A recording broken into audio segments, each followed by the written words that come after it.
क्यों हम जोड़ने वाले हैं अभाज्य गुणनखंड के बारे में। आखिर अभाज्य गुणनखंड कैसे करें ताकि हम जो है बोर्ड एग्जाम हो या फिर कोई भी एग्जाम हो उसमें हम आसानी से बना सके अभाज्य गुणनखंड। तो चलिए वीडियो को शुरू करते हैं। तो सबसे पहले हम जानेंगे कि अभाज्य गुणनखंड करने के लिए हम सबसे पहले बेसिक से शुरू करते हैं। तो चलिए पहले अगर 2 लिए तो इसमें 2 से खाएगा तो 2 दूनी मतलब 2 एकम 2 इस तरह से। ये पूरी तरह से कंप्लीट लिखेंगे 2 बराबर 2 गुना 1। ये हो गया इसका पहला। अगर मान लीजिए यहाँ पे 4 लिए तो कैसे खिलाएंगे? जो 4 जो है ये 2 के टेबल में है तो 2 दूनी 4, फिर 2 से करेंगे 2 एकम 2, तो इसमें लिखेंगे 4 बराबर 2 गुना 1। ये हो गया इसका आंसर। अब अगर वही 6 लिए तो इसमें करना क्या है, 2 से करेंगे तो 2 तिया 6, फिर 3 से करेंगे 3 एकम 3, इसमें लिखेंगे 6 बराबर 2 गुना 3 गुना 1। अगर वहीं यहाँ पे 8 लिए तो फिर 2 से करेंगे तो 2 चुके 8, 2 दूनी 4, 2 से करेंगे तो 2 एकम 2 इस तरह से। तब यहाँ पे लिखेंगे 8 बराबर 2 गुना 1 इस तरह से।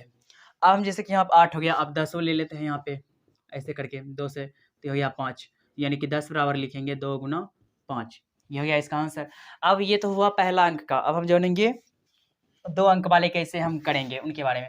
इसका भी कुछ नियम होता है करने का, तो इस साइड में हम लिख देते हैं पहले। जिसके इकाई के स्थान पे, इकाई जो होता है ना इकाई के स्थान पे अगर 0, 2, 4, 6, 8 ये सब रहेगा उसमें हम 2 से भाग देंगे। क्या समझे कि जिसके इकाई का स्थान पे 0, 2, 4, 6, 8 रहेगा उसमें हम 2 से भाग देंगे। और उसके बाद इकाई के स्थान पे अगर 0 या 5 रहे तो उसमें हम 5 से भाग देंगे।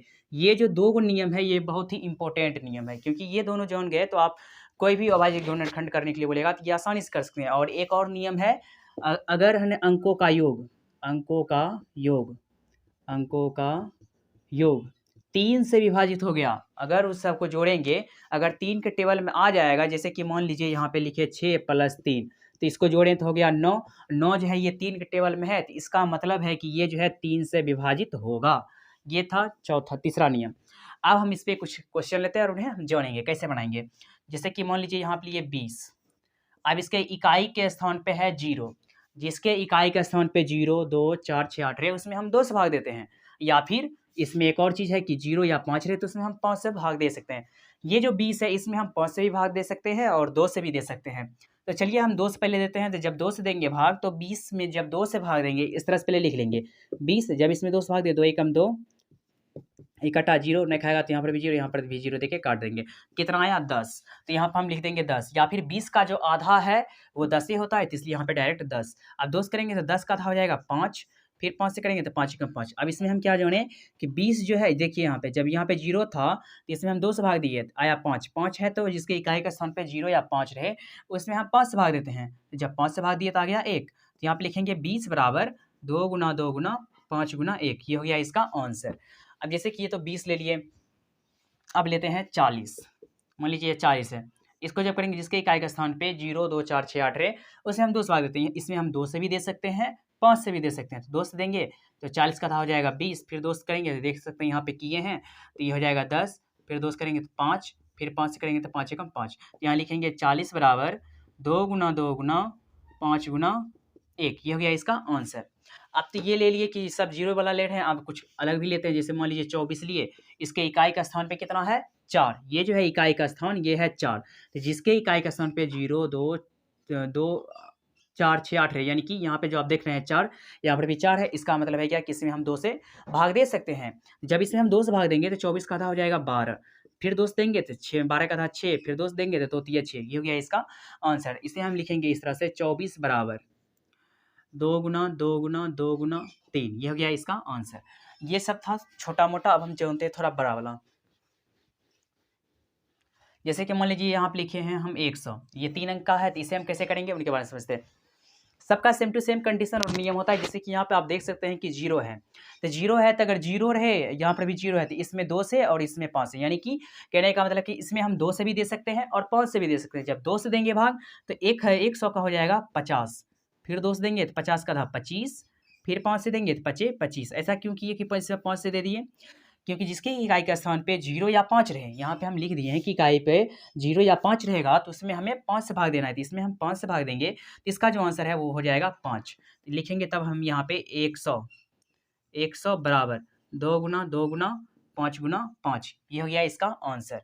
जैसे 100 लिए, आप मान लीजिए 400 ले लिए इस तरह से। तो अब इसे हम कैसे करेंगे?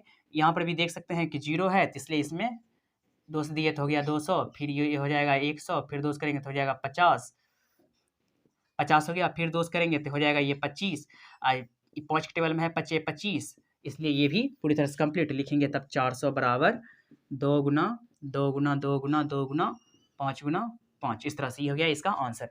एक और क्वेश्चन लेते हैं, जैसे मान लीजिए 140 है, या फिर हम मान लेते हैं कि अच्छा चलिए 140 से रहने देते हैं। 140 इसे हम कैसे करेंगे, इकाई के स्थान पे 0 है, तो इसका मतलब है कि इसमें हम 5 से भी भाग दे सकते हैं, और उसके साथ ही साथ इसमें जो है हम 2 से भी दे सकते हैं। तो इसमें करना क्या है कि 2 से जब देंगे तो 140 का आधा हो जाएगा 70, यानी कि 7 दूना 14, यानी 140। 2 से देंगे तो फिर जिसके इकाई के स्थान पे 0 या 5 है उसे हम 5 से भाग देते हैं, या फिर 2 से भी दे सकते हैं, तो 70 का आधा हो जाएगा 35।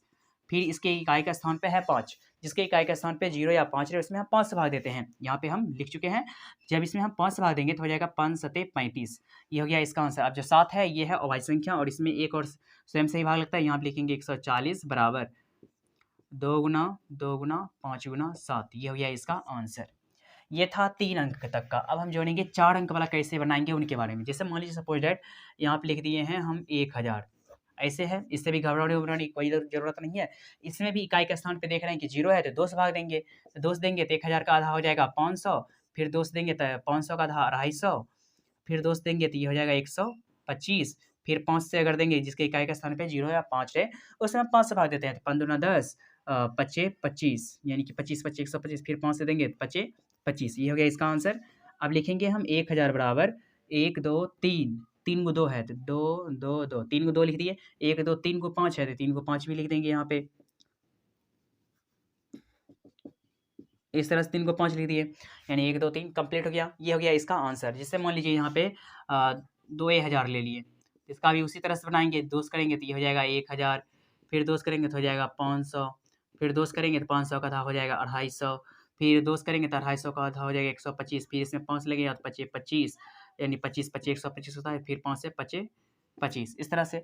अब इसका भी लिख देंगे नीचे में 2000, इस तरह से लिख देंगे, जो जो अंक से भाग लगेगा उसको लिख देंगे, 1 2 3 4 को 2 है, 1 2 3 4 को 2, 1 2 3 को 5 है, लिख देंगे इस तरह से 3 को 5, इस तरह से हम इसे बना सकते हैं। इसमें बस ध्यान इतना रखना है कि जिसके इकाई का स्थान पे 0 2 4 6 8 रहे उसमें 2 से भाग देंगे, और जिसके इकाई का स्थान पे 0 या 5 रहे उसमें हम 5 से भाग देंगे, और जिसको मतलब अंकों को जोड़ने के बाद अगर 3 के टेबल में आएगा तो उसमें हमें 3 से भाग देना है। जैसे कि इसका भी एक एग्जाम्पल हम दे देते हैं यहाँ पे, सपोज डैट जैसे कि मान लीजिए ये हम लिखे हैं 18 18 लिखे। आप कैसे पता करेंगे किस में 3 से भाग लगेगा, तो 1 और 8 को जब जोड़ेंगे तो हो गया 9 9 हो गया, जो कि 3 के टेबल में है, तो इसमें हम 18 इसे लिखे और 3 से भाग देंगे तो 3 6 के 18, फिर 3 दूना 6, इस तरह से इसको कर सकते हैं। तो लिखेंगे 18 बराबर 3 गुना 3 गुना 2, ये हो गया इसका आंसर। अगर आपको यह वीडियो पसंद आए तो चैनल को भी सब्सक्राइब जरूर करें। मिलते हैं अगले वीडियो।